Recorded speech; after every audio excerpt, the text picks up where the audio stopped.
Is the dark cloud around this offseason gone? It was like really looking like it was about to rain. And now it was a very sunny day in Santa Clara because Nick Bosa is riding in to town on a steed on a Nick What is this, Bosa's back. Tombstone? I don't know. Sure. Is the dark cloud gone? Is everything good? They got Bosa. They just traded for Nick Bosa. Kind of is. I feel like it kind of is, Grant. I got to be real with you, man. Like, just as a fan and then obviously doing the content creation thing, it's been really hard to be positive about the 49ers going into this season. With Bosa not being here, some of the other things that they've already done, it's been tough, like trying to find topics and be positive and try to remain kind of neutral in some of these situations. It really has been tough to do that. And I would say for the first time, like making that 1 minute video saying that Bosa was back, like it was great. As a fan, it was great to see. And I hope that everybody else feels that way as well. To me, if they had gone into week 1 without Bosa and if they lost that game, I think there was some dark times ahead. I really feel that because who knows how long it would have lingered for Bosa. Does it go 3 games? Does it go 5 games? Does it go 8 games? That's hanging over your head. You've already lost week 1. It wouldn't have gone well. And Kyle would have been a mess. I mean, he would have been so pissed up there. You saw how happy he was. Yeah. Imagine losing week 1 and having to answer questions about Bosa and all the other moves you made this offseason. He would have been so pissed. So, yeah, I would say that the cloud's gone, at least for now. It's interesting. Cloud metaphor. I'm going to get away from that for a second. It feels like he was the cloud hanging over this. We were talking about Trey Lance the whole time, but the real cloud hanging over the offseason was your best player isn't here. He's not here. He's not even in the meetings. He's gone. And I think the Niners' attitude was from Kyle to the players was, it's okay. He's going to show up. He's going to show up. It's Nick Bosa. We're just going to have our guy. And I feel like that's kind of been the attitude of the whole team all offseason. Like, it's all right. Week 1, we're going to show up. Like, yeah, he'll show up. And maybe Nick Bosa, all he needs to do is just show up. But usually football teams have to like kind of grind and train. And I'm not saying the Niners didn't, but they got smoked by the Raiders in those joint practices in that preseason game. It just feels like if they just go into Pittsburgh and be like, good, we got Nick Bosa. Yeah, he might have a great game, but like, what about your run defense? What about your offensive line? Like, this is a team that starts slow, often is disjointed. And if they're just hoping that Nick Bosa is going to fix everything and be a savior, like they could lose with him. I'm not saying they will, but they freaking could. They lost with him last year in Chicago. Let me paint this scenario, though. I think losing's not great either way. But what you laid out is question marks for this team. And there's definitely still question marks. Like Bosa doesn't fix all the things that you talked about. But losing with Bosa and knowing that he's on this team and you don't have to worry about that is very different than losing without Bosa and being like, shoot, is he out for 8 weeks plus? Like that it can get ugly. And Pittsburgh is going to be ready. Grant, they're going to be very ready. They played their starters in all 3 preseason games. If any team is ready for week 1 more than any other in the league, I feel like it's Pittsburgh, the way that they use the offseason to ramp up. That team will be as ready as they come. So the 49ers may not win, but it'll feel a lot better to lose with Bosa than without. I'll say that. Yeah. Yeah, absolutely. Of course. Good for Bosa. I'm glad he's back. Is the dark cloud gone?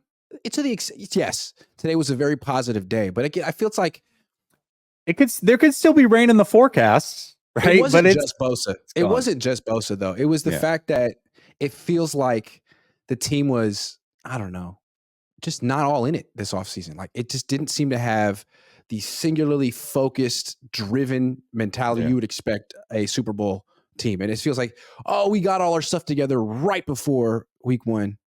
Cool. Well, are you guys ready for week 1? Are you really ready for week 1? Really like, ready, we're going to see, like, you didn't really look ready in the preseason. Are you really? I know Brock Purdy looked good. The first team offense had a couple nice drives, but did they face starters? Ever?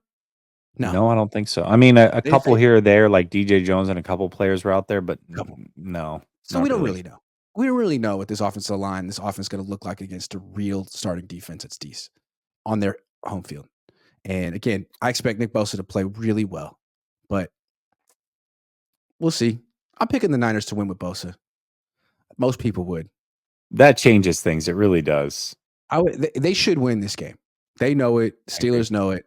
Go do it. Chad Martin says every time Grant is, it's Mike Schumann calls me Sweetie because my dad called me Sweetie, and he was like, yeah, perfect. Okay, Sweetie. Like, thanks, Dad. It's between us.